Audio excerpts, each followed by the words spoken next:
Ang mga hangal, katulad nila, pagano, mapagpaimbabaw, ay magsasabi, ano ang dahilan kung bakit sila nagpalit ng qibla, pook na kung saan sila nakaharap sa pagdarasal. Alalaang baga ang mga Jerusalem, na kung saan sila ay nahirati, na sa pagharap sa pag-alay ng sala, takdang pagdarasal, ipagbadya o Muhammad, si Allah ang nag-aangkin ng silangan at kanluran. Pinapatnubayan niya ang sinumang kanyang maibigan sa tuwid na landas.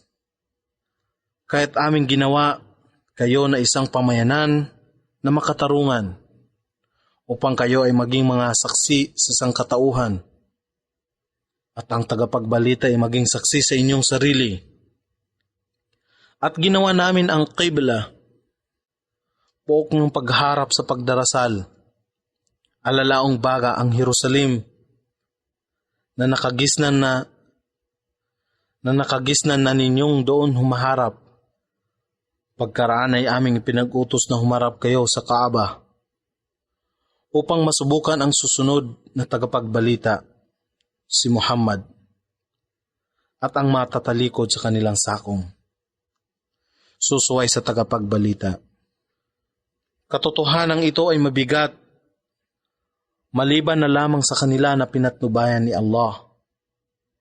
At kailanman ay hindi hahayaan ni Allah na ang inyong pananampalataya ay mawala ng saysay. Katotohanan si Allah ay tigib ng kabaitan, ang pinakamaawain. Katotohanang napagmasdan namin ang pagbaling ng inyong mukha tungo sa kalangitan. Katiyakang ililingon ka namin sa isang qibla na magbibigay kasiyahan sa iyo, kaya't ilingon mo ang iyong mukha patungo ng Kaaba. At kahit saan paman kayo ay naroroon, ilingon ninyo ang inyong mukha sa gayong lugar. Katiyakan, ang angkan ng kasulatan ay ganap na nakakaalam na ito ang katotohanan mula sa kanilang Panginoon. At si Allah hindi nakakalimot sa kanilang ginagawa. Kahit na inyong dalhin sa angkan ng kasulatan ang lahat ng ayat, mga tanda, aral, kahapayagan, hindi nila susundin ang inyong kibla at hindi mo rin susundin ang direksyon kung saan sila humaharap sa kanilang pagdarasal. Gayon din ay hindi nila susundin ang direksyon na hinaharap sa pagdarasal ng bawat isa sa kanila. Katotohanan, kung ikaw ay susunod sa kanilang mga pagnanasa matapos na ikaw ay makatanggap ng kaalaman mula kay Allah na makatotohanan, kung magkagayon, ikaw ay maliwanag na isa sa zalimun, mga tampalasan, mapagsamba sa Diyos-Diyosan, mapaggawa ng kamalian. Sila na aming pinagkalooban ng kasulatan ay nakakakilala sa Kanya, na katulad ng pagkakakilala nila sa kanilang mga anak na lalaki. Katotohanang may pangkat sa lipon nila na naglilingid ng katotohanan, bagamat ito ay kanilang nababatid. Katotohanan mula sa inyong Panginoon, kaya't huwag kayong makiisa sa mga nag-aalinlangan dito. Sa bawat pamayanan ay mayroong direksyon kung saan sila binabaling ang kanilang mukha, kaya't magpaligsahan kayo sa paggawa ng mga kabutihan, kahit saan man kayo naroroon. Si Allah ang magtitipon sa inyo sa araw ng muling pagkabuhay. Katotohanan si Allah ay may kapangyarihan sa lahat ng bagay. At kahit saan ka mang puok naroroon, ilingon mo ang iyong mukha tungo sa direksyon ng Masjid al-Haram. Katiyakang ito ang katotohanan mula sa iyong Panginoon. At si Allah ay hindi nakakalimot sa inyong ginagawa. At kahit saan ka mang pook naroroon, ilingon mo ang iyong mukha tungo sa direksyon ng Masjidil Haram. At kahit saan pa man kayo naroroon, ilingon ninyo ang inyong mukha sa pag-alay ng salah tungo sa gayong lugar, upang ang mga tao ay walang may pangatwiran laban sa inyo, maliban sa kanila na mapaggawa ng katampalasan. Kaya't sila ay huwag ninyong pangambahan, datapwat ako ang inyong pangambahan. At gaganapin ko ang aking paglingap sa inyo at kayo ay mapatnubayan. Gayon din naman ay aming isunugo sa inyo ang isang tagapagbalita na mula sa inyong lipon na nagpapahayag sa inyo ng aming kapahayagan at nagpapabanal sa inyo at nagtuturo sa inyo ng aklat, ang Quran at ng hikmah, karunungan, batas Islamiko, kahatulan at pagpasya, at nagtuturo sa inyo ng mga hindi ninyo nalalaman. Sa makatwid, alalahanin ninyo ako sa pamamagitan ng pagdarasal at pagluwalhati. Alalahanin ko rin kayo. Magkaroon kayo ng damdamin ng pasasalamat sa akin. At huwag mawala ng utang na loob sa akin. O kayong nagsisisampalataya, magsihingi kayo ng tulong kay Allah sa pamamagitan ng pagtitiyaga at pag-aalay ng sala. Katotohanan si Allah ay kasama ng mga mapagtiis. At huwag ninyong sabihin sa mga namatay sa kapakanan ni Allah na sila ay patay. Hindi. Sila ay buhay datapwat hindi ninyo na pag-aakala. At katiyakan kayo ay aming susubukan sa mga bagay na tulad ng pangamba at pagkagutom. Ang ilan ay pagkalugi sa hanapbuhay o pagkawala ng kayamanan, pagkawala ng buhay, at pagkawala ng bungang kahoy. Datapwat magbigay ng magandang balita sa mga matimtiman sa pagbabata. At kung sila ay nakakaranas ng kapinsalaan, ay nagsasabi, katotohanan kami ay pag-aangkin ni Allah at sa Kanya kami magbabalik. Sila ang mga tumatanggap ng salawat, mga biyaya at kapatawaran, at ng habag mula sa kanilang Panginoon, at sila ang tunay na napapatnubayan. Katotohanan, ang Safa at Al-Marwa, dalawang bundok sa Makkah, ay ilan sa mga tanda ni Allah. Kaya't hindi isang kasalanan sa mga nais magsagawa ng Hajj, pilgrimahe, o Umrah, maigsing pilgrimahe, sa banal na tahanan, ang Kaaba sa Makkah, na magsagawa ng sa'i ang paglalakad ng 7 ulit sa pagitan nito, ang Safa wal Marwa.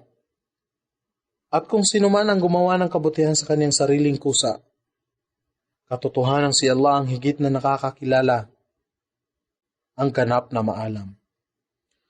Katotohanan ang mga naglilingid ng maliliwanag na katibayan, napatnubay na aming ipinahayag.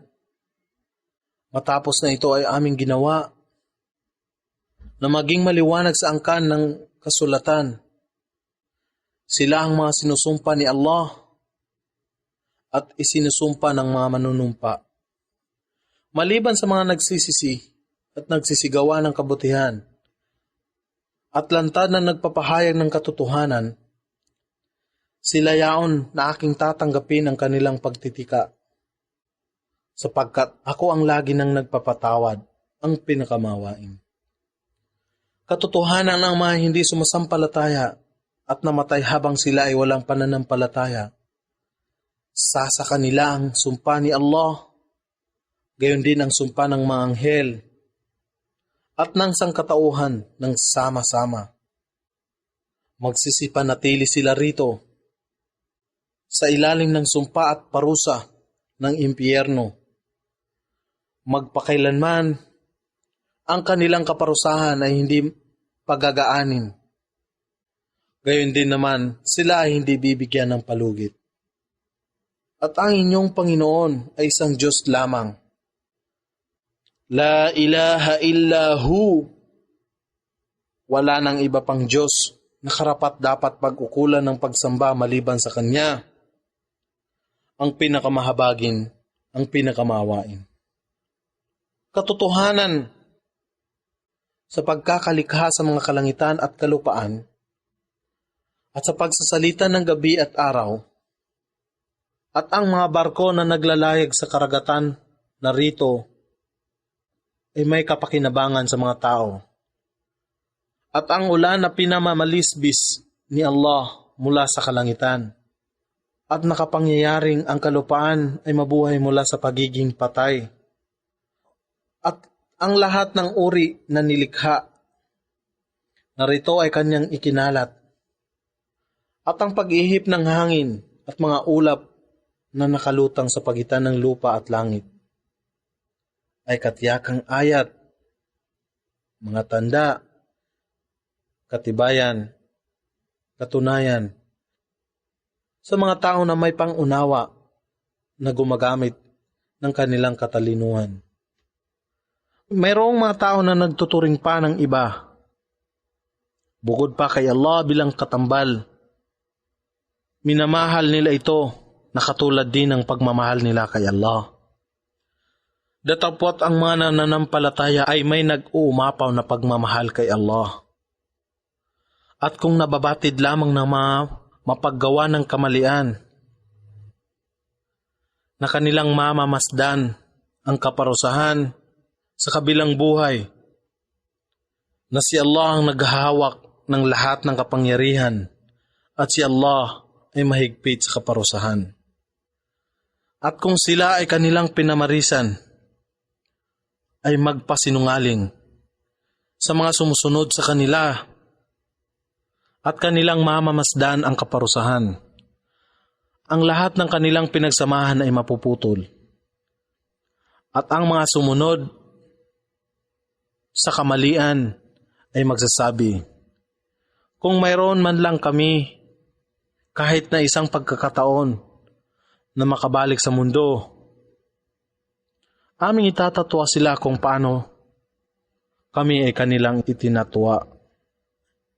At sa ganyang paraan, ipakikita rin ni Allah ang bunga ng kanilang mga gawa na sila ay nagdadalamhati at sila hindi makatatalilis sa apoy. O sangkatauhan, magsikain kayo ng halal, anumang mabuti, at pinahintulutan sa Islam dito sa kalupaan, at huwag ninyong sundan ang mga yapak ni Satanas. Katotohanan siya sa inyo ay lantad na kaaway. Si Satanas ay nag-uutos lamang sa inyo kung ano ang masama at kasalanan, at upang kayo ay magsalita ng laban kay Allah sa mga bagay na hindi ninyo nalalaman. At kapag ay pinagbadya sa kanila, sundin ninyo kung ano ang ipinahayag ni Allah. Sila ay nagsasabi, hindi, aming susundin ang pananampalatayang kinagisnan namin sa aming mga ninuno. Ano? Kahit na ang kanilang mga ninuno ay hindi nakakaunawa. Ang nakakahalintulad ng mga tao na nagtatakwil ng pananampalataya ay katulad ng isang pastol na sumisigaw na walang naririnig kundi panawagan at sigaw. Sila na hindi sumasampalataya ay mga bingi, pipi at bulag.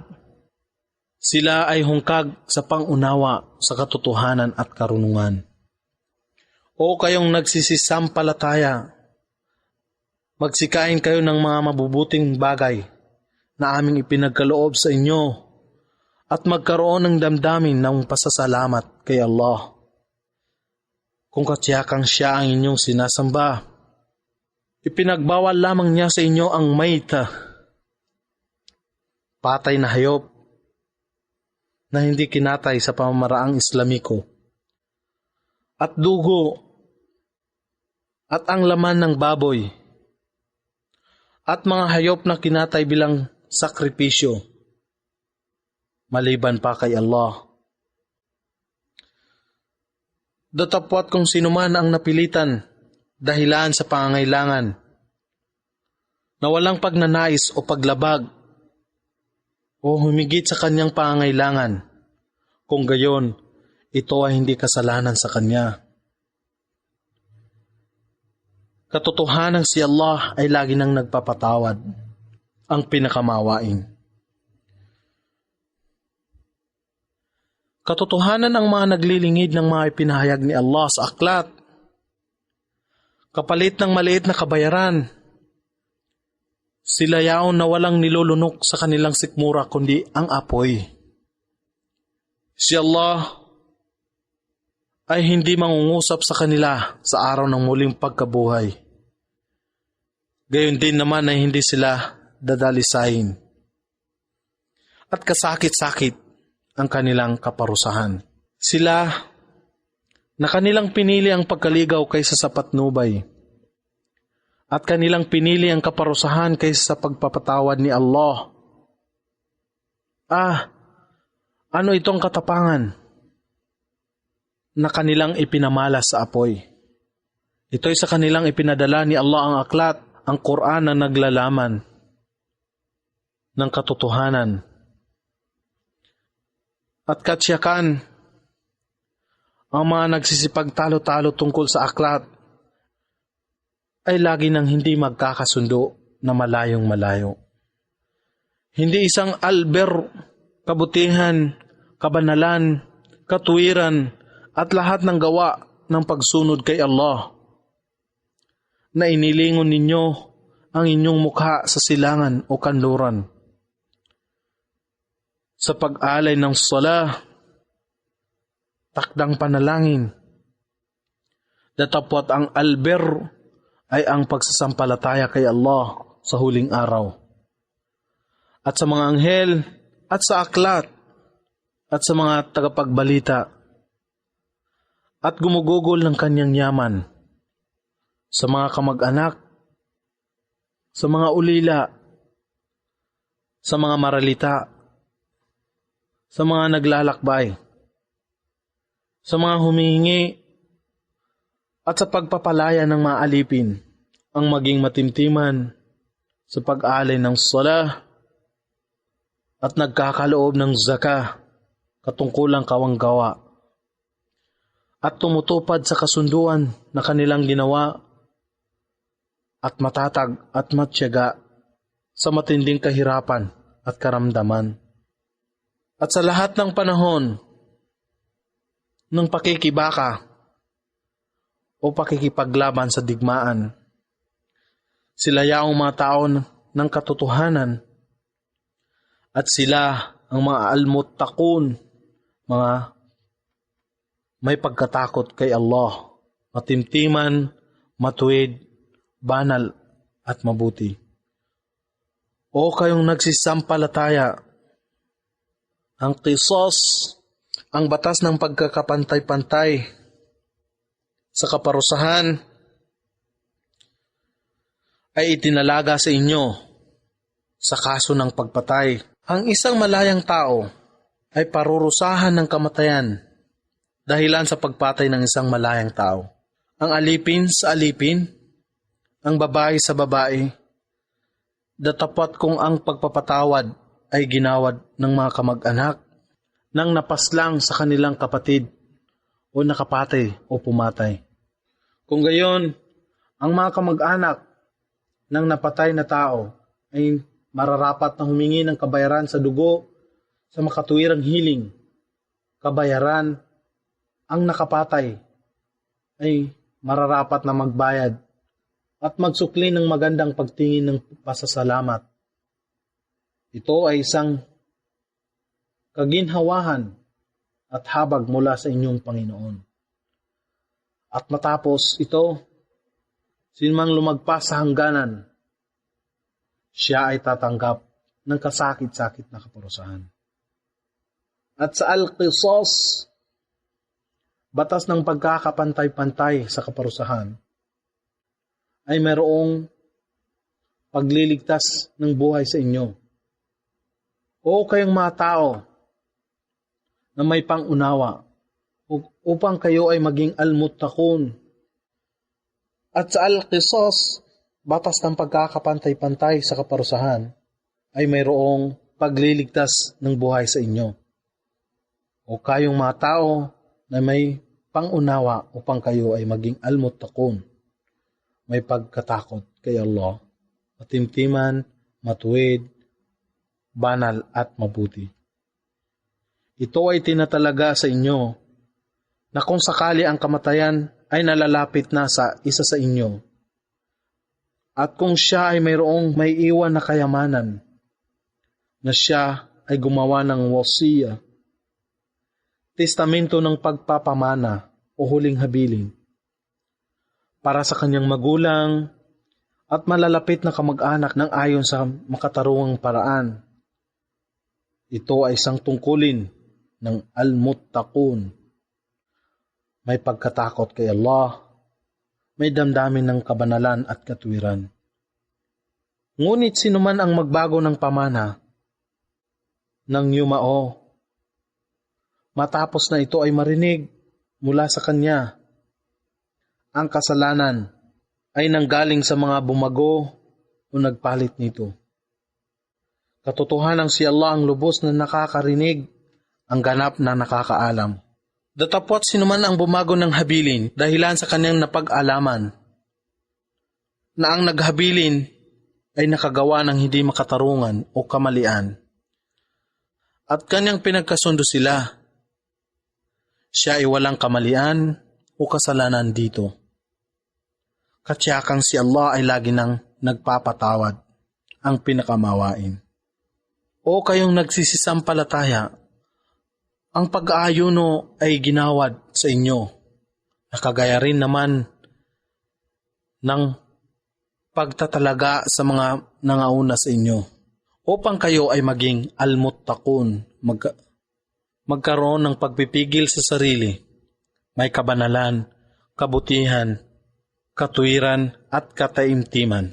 Kayo sa natatakdaang bilang ng araw ng buwan ng Ramadan, tatapwat kung sinuman sa inyo ay may karamdaman o naglalakbay, ito ay maaaring ipagpaliban.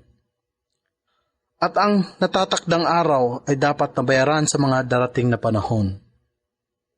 At sa mga nag-aayuno na walang kakayahan dahil sa katandaan, sila ay may kabayaran. Magpakain ng isang naghihikahos na tao sa bawat araw. Datapwat sinumang magbibigay pa ng higit dito, ayon sa kanyang kagustuhan, ito ay higit na mainam sa kanya. Higit na mabuti sa inyo ang mag-ayuno kung inyo lamang nalalaman. Ang Ramadan, ang buwan na ipinahayag ang Quran, isang patnubay sa sangkatauhan, gayon din naman ay isang maliwanag na tanda o katibayan. At ang pamantayan, sinuman sa inyo na namamalagi sa kanyang tahanan ay nararapat na mag-ayuno sa buwan na ito. Datapwat kung sinuman ang may karamdaman o naglalakbay, ito ay maaaring ipagpaliban. At ang natatagdang araw ay marapat na bayaran sa mga darating na panahon. Si Allah ay nagnanais na ang mga pagsamba ay maging magaan sa inyo. Ayaw niya sa inyo na ilagay kayo sa kahirapan. Nais niyang tapusin ninyo ang natatakdang araw at luwalhatiin siya, katulad ng pagsasabi ng Allahu Akbar. Pinakadakila si Allah, sapagkat kanyang pinatubayan kayo upang kayo ay magkaroon ng damdamin ng pasasalamat sa kanya. At kung ang aking mga alipin ay magtanong sa iyo, O Muhammad, tungkol sa akin, kung gayon sila ay iyong sagutin, tunay na ako ang malapit sa kanila. Ako ay tumutugon sa panawagan ng bawat nananawagan kung siya ay tumatawag sa akin. Hayaan ding sila ay tumalima sa akin at manampalataya sa akin, upang sila ay magsitahak sa tuwid na landas. Pinahihintulutan kayo sa gabi ng pag-ayuno na inyong sipingan ang inyong asawa. Sila ang inyong libas, katulad ng pangbalabal sa katawan o saplot, laban sa paggawa ng mahalay o sakon, kasiyahan na mamuhay sa kanyang piling. At gayon din naman kayo sa kanila. Si Allah ang nakababatid ng mga ginagawa ninyong pandaraya sa inyong sarili. Kaya't bumaling siya sa inyo at tumanggap ng inyong pagsisisi at kanyang pinatawad kayo. Kaya't ngayon ay makipag-ulayaw kayo sa kanila at inyong hanapin ang itinalaga ni Allah sa inyo. At kumain kayo at uminom hanggang ang maputing hibla ng pagbubukang liwayway. Pagdatal ng liwanag ay maging lantad kaysa sa hiblang hitim, kadiliman ng gabi, at inyong tapusin ang pag-ayuno hanggang sa dumatal ang gabi. Datapwat huwag kayong makipag-ulayaw sa kanila, ang inyong asawa, kung kayo ay nasa kalagayan ng i'tikaf, alalaong baga, ang pamamalagi sa loob ng masjid, sa pag-aalala at pananalangin kay Allah, at paglisan sa lahat ng mga makamundong gawain. Ito ang mga pagbabawal na itinalaga ni Allah, kaya't sila ay huwag ninyong lapitan o sipingan. Sa ganitong pamamaraan, ay pinapaliwanag ni Allah ang kanyang ayat, mga tanda, aral, kahapayagan, katibayan, sa sangkatauhan upang sila ay maging al-muttaqun, magkaroon ng kabanalan, damdamin ng katuwiran, kabutihan at iba pa. Huwag ninyong kamkamin ang mga pag-aari o ari-arian ng iba nang walang katarungan. Gayon din naman ay huwag kayong magbigay ng suhol sa sinumang namamahala upang inyong makamkam sa kamalian ang ilang bahagi ng pag-aari ng iba, na inyong nalalaman na ito ay pinagbabawal. Sila ay nagtatanong sa iyo, O Muhammad, tungkol sa mga bagong buwan. Ipagbadya, ito ay mga tanda lamang ng sangkatauhan at Hajj, pilgrimahe o pagdalaw sa banal na bahay, dalanginan sa Makkah. Hindi isang albir, kabutihan, katuwiran, kabanalan at iba pa, na magsipasok kayo sa likuran ng bahay upang magbihis ng ihram, tila o kayo ng pang-hajj. Datapwat ang albir, kabutihan, ay ang ginawa ng sinumang nangangamba kay Allah. Kaya't magsipasok kayo sa mga pintuan ng bahay at inyong pangambahan si Allah upang kayo ay magsipagtagumpay. At makipaglaban kayo alang-alang sa landas ni Allah sa kanila na nakikipaglaban sa inyo. Datapwat huwag ninyong labagin ang mga hangganan, sapagkat si Allah hindi nagmamahal sa mga nagmamalabis sa pagsuway sa hangganan. At inyong patayin sila na pumapatay sa inyo, saan man sila ay inyong matagpuan, at inyong itaboy sila mula sa Makkah, kung saan kayo ay kanilang itinaboy, sapagkat ang fitna, shirk o pagbibigay ng katambal kay Allah na kanilang ginagawa, gayon din ang kawalan ng pananampalataya ay higit na masama kaysa inyong pagpatay sa kanila. At huwag kayong manguna na lumaban sa kanila sa Masjid al-Haram banal na bahay dalanginan. Maliban na sila ay manguna na kayo ay labanan. Datapwat kung kayo ay lusubin nila, sila ay inyong patayin. Yaon ang parusa, kabayaran sa mga walang pananampalataya. Datapwat kung sila ay tumigil, si Allah ay lagi nang nagpapatawad, ang pinakamawain. At sila na mga mushrik, mapagsamba sa mga Diyos-Diyosan, ay inyong labanan hanggang sa mapalis ang fitna, shirk, kawalan ng pananalig, at pagsamba sa iba, maliban pa kay Allah.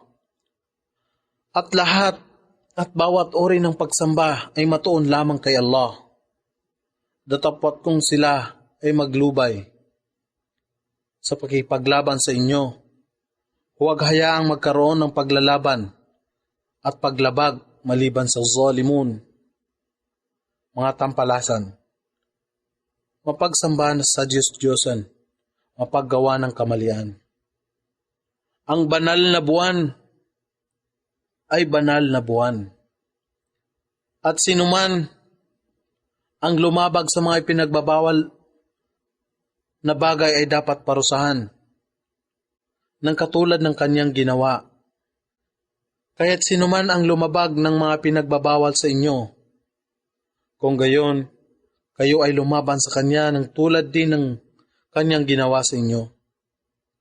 Datapwat pangambahan ninyo si Allah at inyong alalahanin na si Allah ay nasa panig ng al-muttaqun, mga may kabanalan, mabuti at matuwid na tao. At gumugol kayo ng inyong kayamanan, alang-alang sa landas ni Allah. At huwag hayaan ang inyong sariling mga kamay ang maghantong sa kapahamakan. Magsigawa kayo ng kabutihan, sapagkat si Allah ay nagmamahal sa mga gumagawa ng kabutihan. At inyong isagawa ng ganap at buo ang Hajj, pilgrimahe, at Umrah, maigsing pilgrimahe, sa paglilingkod kay Allah.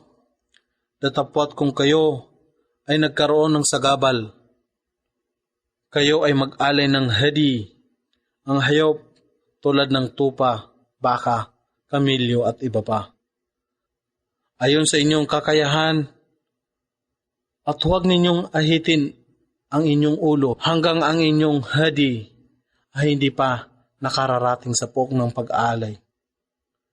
At kung sino man sa inyo ay may sakit o may karamdaman sa kanyang anit na kailangang ahitin, siya ay pinahihintulutang hindi mag-ahit, datapwat nararapat na magbayad ng fidya, pantubos o panghalili, sa pamamagitan ng pag-aayuno ng 3 araw o magpakain ng mahirap 6 na katao o mag-alay ng 1 tupa sa Makkah.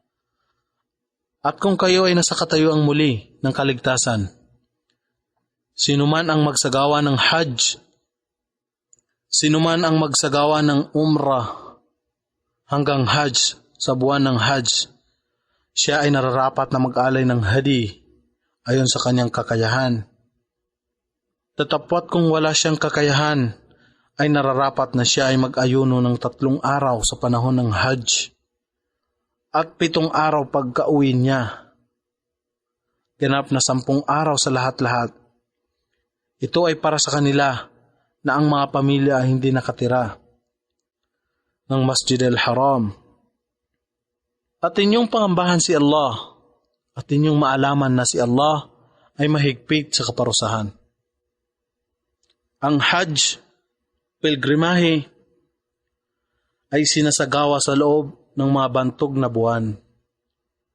Alalaong baga, ang 10, 11, at unang 10 araw ng 12 buwan ng kalendaryong Islamiko. Shawwal, Dhul-Qaida, at Dhul-Hijjah.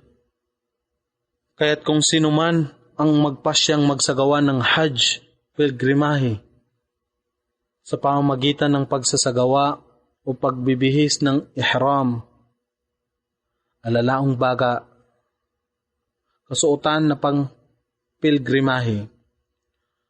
Kung gayon, hindi marapat na siya ay makipag-ulayaw sa kanyang asawa. At huwag gumawa ng kasalanan at huwag ding makipagtalo ng walang katarungan sa panahon ng Hajj. At anumang mabuti ang inyong gawin, huwag kayong magkaroon ng alinlangan. Si Allah ang nakatatalos ng mga ito. At kayo ay magbaon ng inyong ikabubuhay.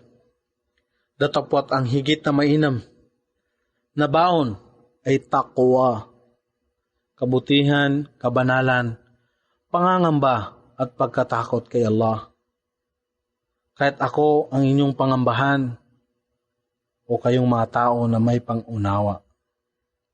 Hindi isang kasalanan sa inyo kung kayo ay magsihanap ng biyaya ng inyong Panginoon at kung kayo ay paalis na sa Arafat, inyong alalahanin si Allah sa pamagitan ng pagluluwalhati ng inyong Panginoon. Sa Masya'aril Haram, banal na dambana, sa Muzdalifa, at ipagbunyi ang kanyang papuri sapagkat kayo ay kanyang pinatnubayan, bagamat bago. Kayo ay napatnubayan, kayo ay napaligaw.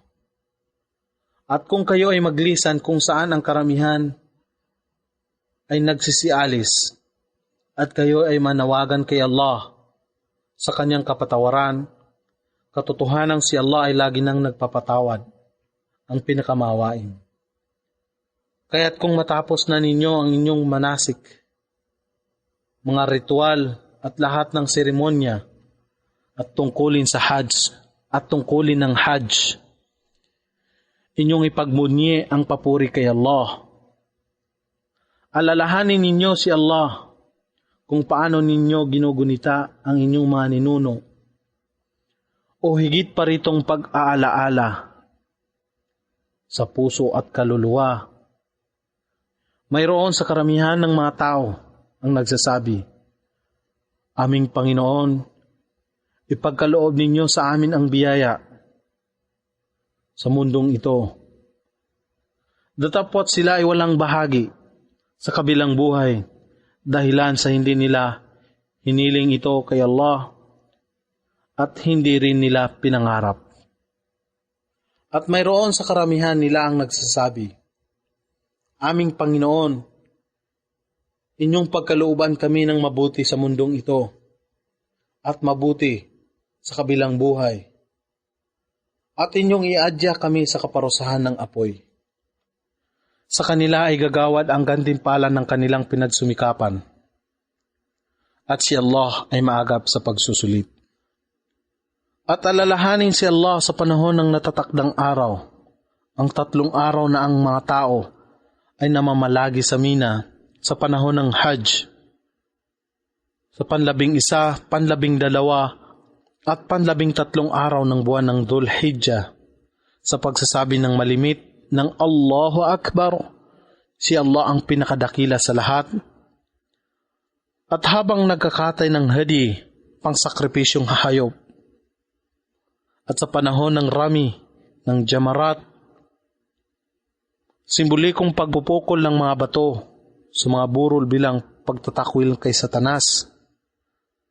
Datapwat kung sino man ang magmadali na lumisan sa Mina pagkaraan ng 2 araw, matapos na may isagawa ang pagpupukol ng mga bato sa mga jamarat, burol o bundok, ito ay hindi isang kasalanan sa kanya at sino mang magpaiwan sa Mina sa 3 araw, ito ay hindi kasalanan sa kanya kung siya ay umiiwas sa paggawa ng kasalanan. Alalaong baga, ang kanyang layunin ay gumawa ng kabutihan at tumalima kay Allah alang-alang sa kanyang Hajj. At inyong maalaman na katotohanan kayo ay titipunin tungo sa Kanya. At mayroong uri ng tao ang kanyang pananalita sa buhay sa mundong ito ay nakakaakit sa iyo, O Muhammad, at siya ay nananawagan kay Allah na maging saksi kung ano ang nasa kanyang puso. Datapwat siya ang pinakapalaayaw sa mga umuusig. At kung siya ay tumalikod na sa iyo, O Muhammad, ang kanyang pagsisikhay sa kalupaan ay upang gumawa rito ng katampalasanan at kanyang wasakin ng mga pananim at hayupan. Datapwat si Allah ay hindi nagmamahal sa mga kabuktutan. At kung sa kanya ay pinagbabadya, pangambahan si Allah, siya ang umahantong sa kapalaluan.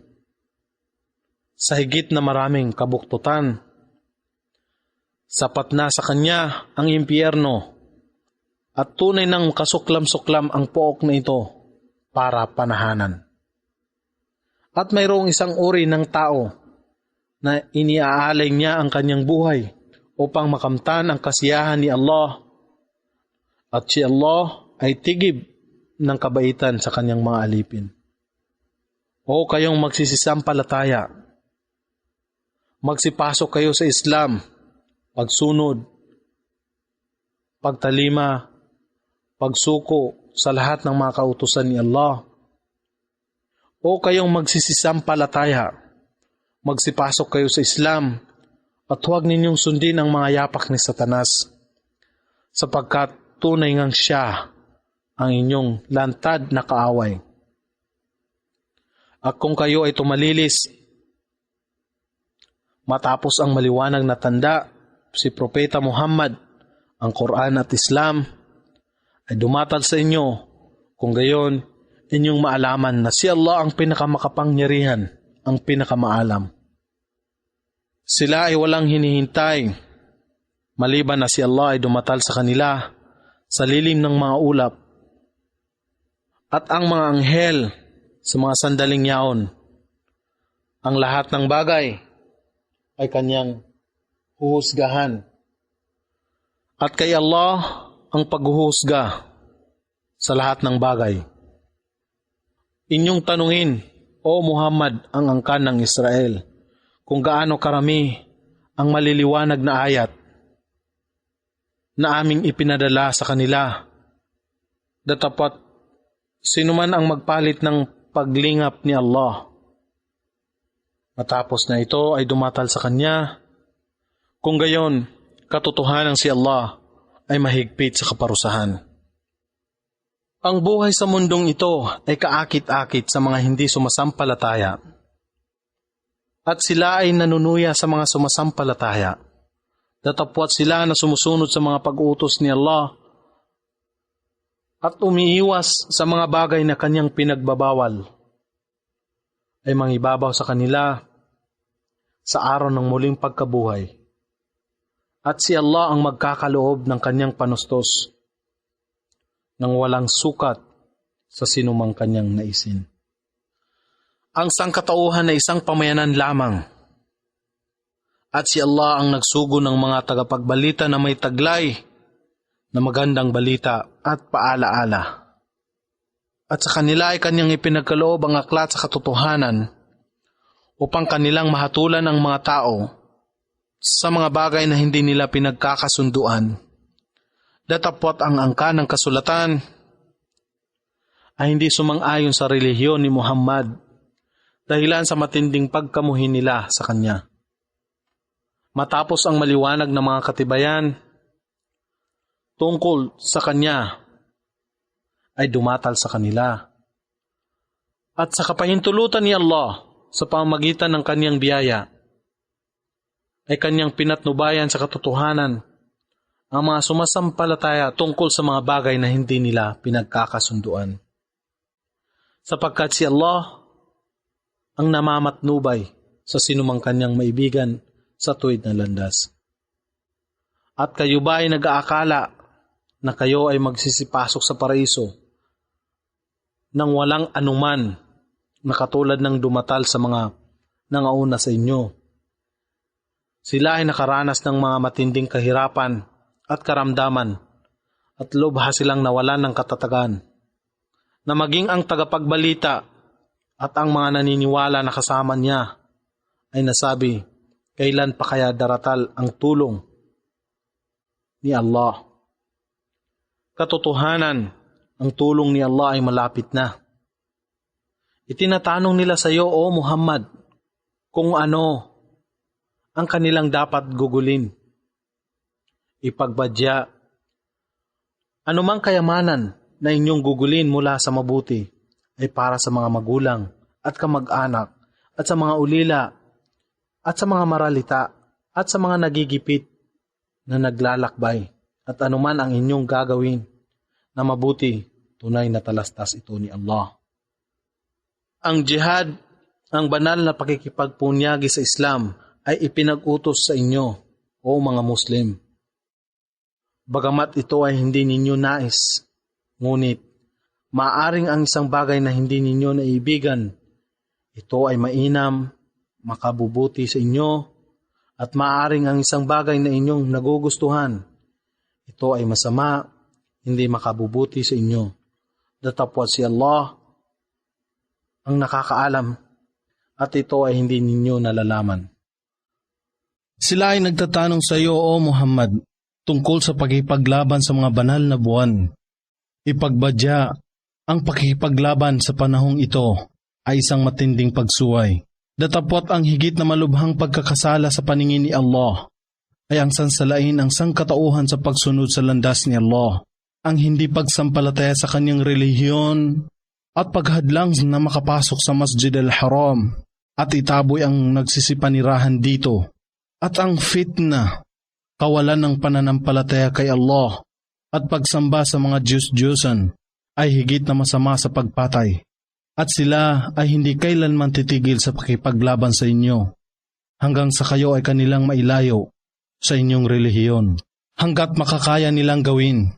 At sinuman sa inyo ang tumalikod sa kanyang pananampalataya at mamatay na walang pananampalataya, katotohanan ang kanilang mga nagawa ay walang kabuluhan sa mundong ito at sa kabilang buhay, at sila ang magsisipanirahan sa apoy magpakailanman. Katotohanan ang mga nagsisampalataya at mga nagsilikas at nakipaglaban alang-alang sa landas ni Allah. Sila ay mayroong pag-asa ng habag ni Allah, at si Allah ay lagi nang nagpapatawad, ang pinakamawain. Sila ay nagtatanong sa iyo, O Muhammad, tungkol sa nakalalasing na inumin at ang pagsusugal o pagposta. Ipagbadya, sa mga ito ay mayroong malaking kasalanan at ilang kapakinabangan sa mga tao. Datapwat ang mga kasalanan na higit kaysa sa kapakinabangan. At itinatanong nila sa iyo kung magkano ang dapat nilang gugulin. Ipagbadya, kung ano ang lumalabis sa inyong pangangailangan, kaya't sa ganitong ginawa ni Allah na maging maliwanag sa inyo ang kanyang mga batas upang kayo ay makapag-isip ng inyong ikabubuti sa mundong ito at sa kabilang buhay. At sila ay nagtatanong sa iyo tungkol sa mga ulila. Ipagbadya, ang pinakamainam sa lahat ay pangalagaan ng matapat ang kanilang ari-arian. At kung pagsamahin ninyo ang inyong mga gawain sa kanila, sila ay inyong mga kapatid sa Islam, at siya na may pag-iimbot, at siya na ang pagnanais ay mabuti ay nababatid ni Allah. At kung ninais lamang ni Allah, maaari niyang ilagay kayo sa kagipitan. Katotohanan si Allah ang pinakamakapangyarihan, ang tigib ng karunungan. At huwag ninyong pangasawahin ang musyrika, walang pananampalatayang babae kay Allah, pagano, mapagsamba sa mga Diyos-Diyosan, hanggang sa sila ay manampalataya. Katiyakan ang isang aliping babae na nananampalataya ay higit na mainam kaysa sa isang malaya na musyrika. Kahit na nga siya ay nakagaganyak sa inyo, huwag ninyong ipangasawa ang inyong mga kababaihan sa musyrikun, walang pananampalatayang lalaki kay Allah, pagano, mapagsamba sa mga Diyos-Diyosan, hanggang sa sila ay manampalataya. Katotohanan ang isang aliping lalaki na nananampalataya ay higit na mainam kaysa isang malaya na musyrik. Kahit na nga siya ay nakagaganyak sa inyo. Sila yaon ang mapagsamba sa mga Diyos-Diyosan. Sila yaon ay nag-aanyaya sa inyo sa apoy, datapwat si Allah ay nag-aanyaya sa inyo sa paraiso at sa kapatawaran ayon sa kanyang kapasyahan at ginawa niyang maliwanag ang kanyang ayat sa sangkatauhan upang gayon sila ay makagunita. Sila ay nagtatanong sa iyo tungkol sa pagririgla ng mga babae. Ipagbadya, ito ay isang adha, isang bagay na makakapinsala sa isang lalaki na makipag-ulayaw sa kanyang asawa. Kaya't manatiling malayo sa mga babae sa kanilang pagririgla at huwag ninyo silang lapitan hanggang sa sila ay hindi malinis.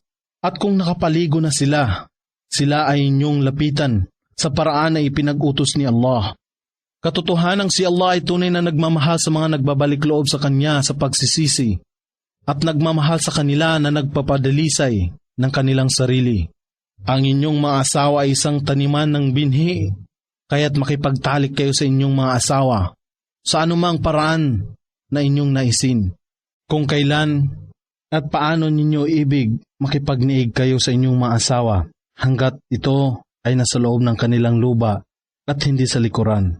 Datapwat umusal ng mabuting gawa para sa inyong mga sarili at inyong pangambahan si Allah at inyong maalaman na siya ay inyong makakadaupang palad at iyong ibigay, O Muhammad, sa mga sumasampalataya ang magandang balita. At huwag ninyong gamitin ang ngalan ni Allah bilang dahilan sa inyong mga panunumpa na makapigil sa inyong paggawa ng kabutihan at kabanalan at magbigay ng kapayapaan sa sangkatauhan. At si Allah, naganap na nakakarinig at lubos na nakakaalam ng lahat ng bagay. Si Allah ay hindi magpaparusa sa inyo sa mga panunumpa na hindi ninyo sinasadya. Datapwat kayo ay kanyang tatawagin upang magsulit sa mga naging layon ng inyong puso. At siya ay lagi nang nagpapatawad, ang pinakamapagpaumanhin. Ang mga nagsigawan ng panata na hindi makikipagtalik sa kanilang mga asawa ay nararapat na maghintay ng 4 na buwan. Ngunit kung sila ay magbalik, magbago ang kanilang pasya sa loob ng ganitong panahon. Katotohanang si Allah ay lagi nang nagpapatawad, ang pinakamawain. At kung sila ay magpasya sa pakikipaghiwalay, kung gayon, si Allah ang lubos na nakakarinig at ganap na nakababatid ng lahat ng bagay. Ang mga nahiwalay na diborsyong babae ay maghihintay ng 3 buwan ng rigla at hindi pinahintulot sa kanila na ilingid ang nilikha ni Allah sa kanilang sinapupunan kung sila ay sumasampalataya kay Allah at sa huling araw. At ang kanilang asawang lalaki ay may karapatan na balikan o kunin sila sa panahong ito kung sila ay nagnanais ng pakikipagbalikan. At sila ay mayroong karapatan sa kanilang asawa na sila ay pangalagaan katulad ng gastusin sa bahay at iba pa. Gayon din naman sa kanilang pakikitungo sa paraang makatwiran. Datapwat ang kalalakihan ay nakahihigit sa kanila. At si Allah ang pinakamataas sa kapangyarihan, ang lubos na maalam. Ang paghiwalay na pinahintulutan na magkabalikang muli ang mag-asawa ay 2 ulit lamang. Sa bawat paghiwalay, sila ay pinahintulutan na magsamang muli sa makatwirang kasunduan. Tutuluyang nang sila ay maghiwalay ng matiwasay. Hindi pinahintulot sa inyo na bawiin ang anumang mahar. Handog o duri na ibinigay ng lalaki sa kanyang pangangasawa sa panahon ng pag-aasawa o kasal na inyong ibinigay sa kanila, maliban na lamang kung sila, ang mag-asawa ay nangangamba na hindi nila masusunod ang hangganang itinakda ni Allah.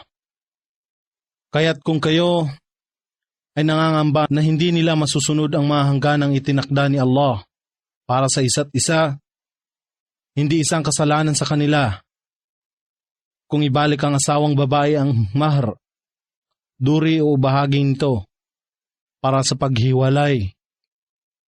Ito ang mga hangganan na itinalaga ni Allah. Kaya't huwag kayong sumuway dito. At sinumang sumuway sa hangganan na itinalaga ni Allah, kung gayon sila ay zalimun, mga tampalasan, mapaggawa ng kamalian at iba pa. At kung kanyang hiniwalayan ang babae, ay hindi na pinahihintulutan na makipagbalikan muli sa kanya. Maliban na lamang na siya ay nag-asawa ng ibang lalaki. At ang lalaking ito na pangalawan niyang asawa ay hiniwalayan siya. Hindi isang kasalanan sa kanila ang unang mag-asawa kung sila ay muling magsama. Kung inaakala nila na sa kanilang sarili na masusunod nila ang mga alituntunin na itinalaga ni Allah, at ito ang mga alituntunin na itinalaga ni Allah na kanyang itinuturo sa mga may kaalaman. At kung inyo nang hiniwalayan ang kababaihan at malapit na nilang matupad ang kondisyon ng iddat na tatakdang araw ng paghihintay, sila ay maaari ninyong balikan o kunin sa makatwirang paraan, o hayaan silang maging malaya sa makatwirang paraan. Datapwat kung sila ay huwag ninyong balikang muli, upang sila ay apihin lamang, at sinumang gumawa nito ay nagbigay kamalian sa kanyang sarili. At huwag ninyong ituring ang mga talata ni Allah bilang isang katatawanan, datapwat alalahanin ninyo ang mga biyaya ni Allah sa inyo at ang kanyang ipinadala sa inyo sa aklat, ang Quran at al-hikmah, ang karunungan sa mga turo ni Propeta Muhammad at mga batas at iba pa. Tungo sa inyong patnubay at inyong pangambahan si Allah at inyong maalaman. Si Allah ang ganap na nakatatalos ng lahat ng bagay. At kung inyo nang hiniwalayan ang kababaihan at kanila nang natupad ang iddat, ang natatakdang araw ng paghihintay, na sila ay hindi ninyo binalikan, sila ay huwag ninyong hadlangan na makipagbalikan muli sa kanilang dating asawa, kung sila ay kapwa nagkasundo sa makatwirang paraan. Ito ay iniaatas sa sinumang sumasampalataya kay Allah at sa huling araw. Ito ay higit na kabanalan at kadalisayan sa inyo. Si Allah ang nakababatid at kayo ay walang kaalaman. Ang mga ina ay dapat magpasuso sa kanilang mga anak sa loob ng 2 taon. Sa sinumang magulang na nagnanais na ganapin ang natatakdang panahon ng pagpapasuso, datapwat ang ama ng bata ang siyang mananagot sa halaga ng pagkain at kasuotan ng ina sa makatwirang paraan. Walang sinumang tao ang papatawan ng dalahin ng higit sa kanyang kakayahan.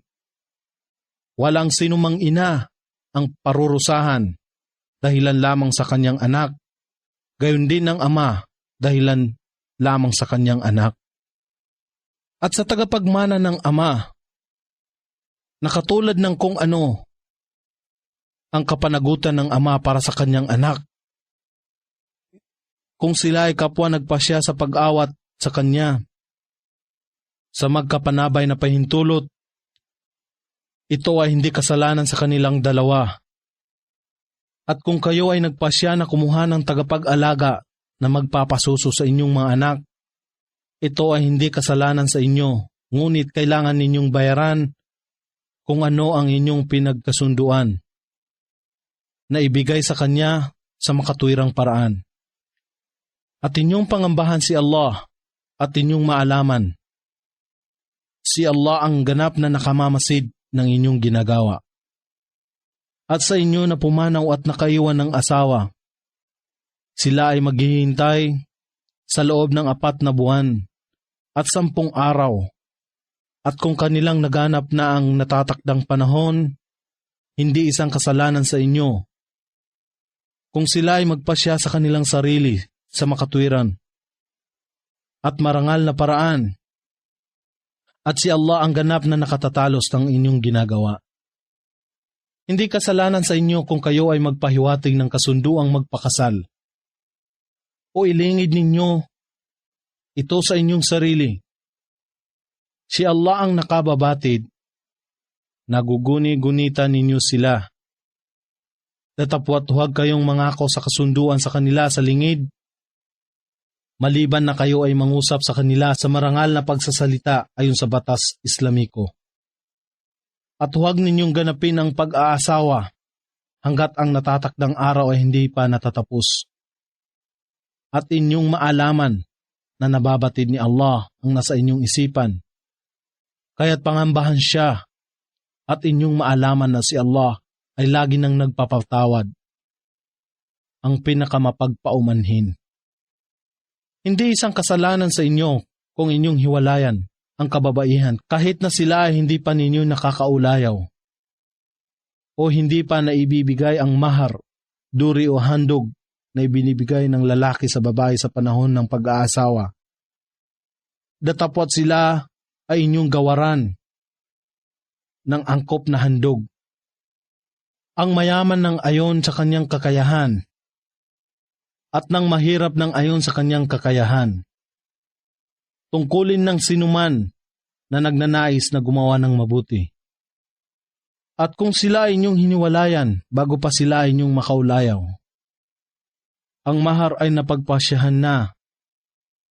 Kung gayon, ang kalahati ng mahar ay nalalaan sa kanila, maliban na lamang kung ang kababaihan ay pumayag na hayaan na lamang nito, o kung ang lalaki ay pumayag na hayaan na lamang sa babae ang lahat ng ito.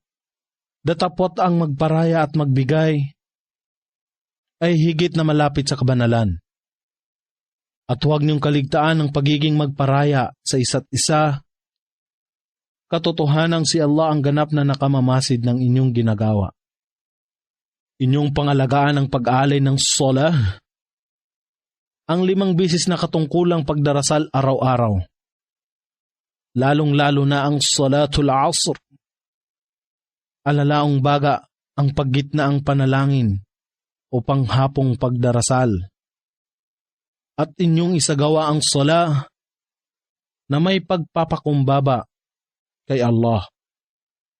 At kung kayo ay nangangamba, kung gayo'y manatiling nakatindig habang nag-aalay ng salah, pagdarasal, o habang nakasakay, at kung kayo ay nasa ligtas na kalagayan, inyong ialay ang salah, pagdarasal, at alalahanin si Allah sa paraan ng kanyang itinuro sa inyo na hindi ninyo nababatid. At sa inyo na pumanaw at nakaiwan ng mga asawa, ay nararapat ng gumawa ng huling habilin na nagbibigay sa kanilang mga asawa mula sa kanyang mga ari-arian ng 1 taong panustos at tirahan na walang pagtataboy sa kanila. Datapwat kung nais nilang maasawang babae na umalis, kayong mga magulang at kaanak ng yumao ay walang kasalanan sa anumang gagawin nila sa kanilang sarili.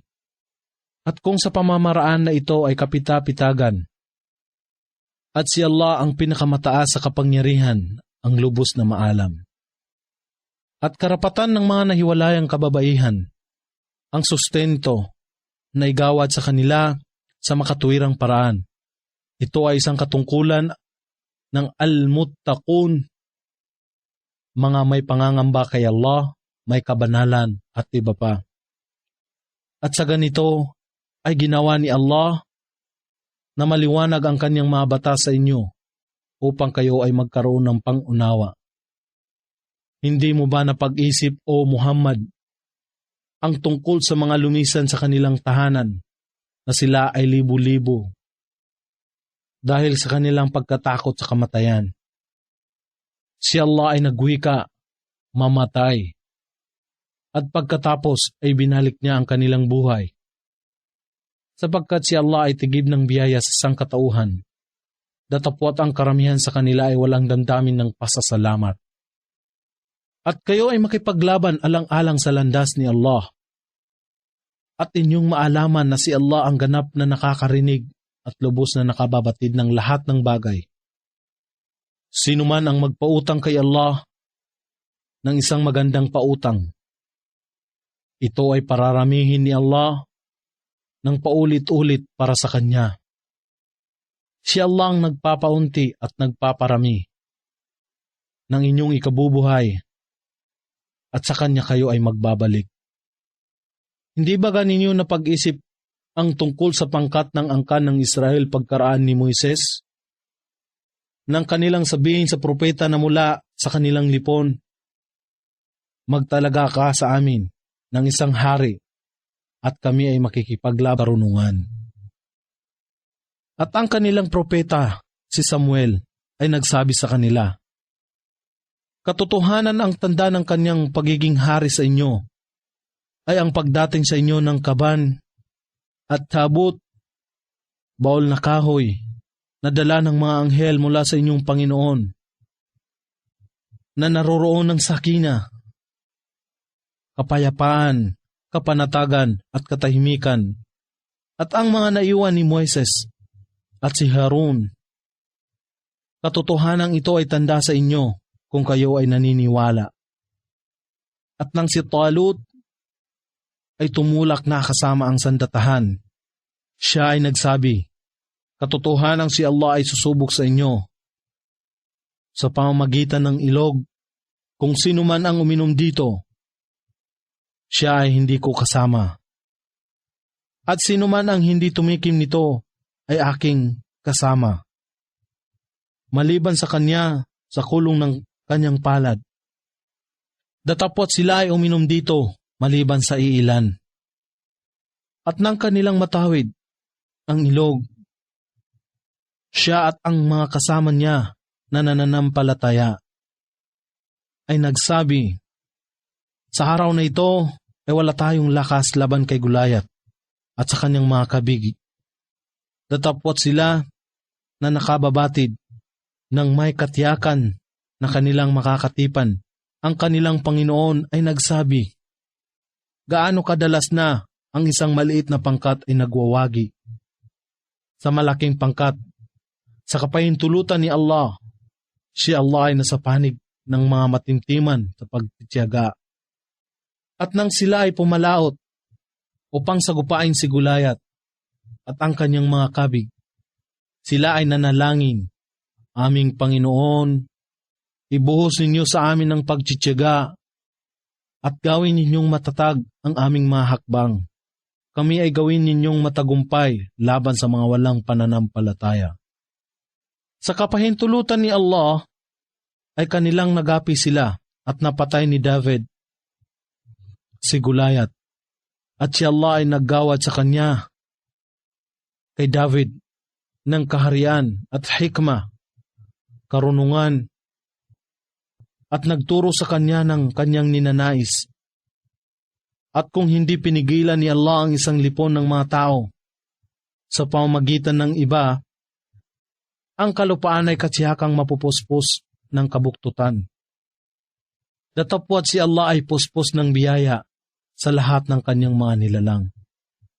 Ito ang ayat, mga talata, aral, kapahayagan, katibayan at iba pa ni Allah na aming dinadalit sa iyo, O Muhammad, sa katotohanan.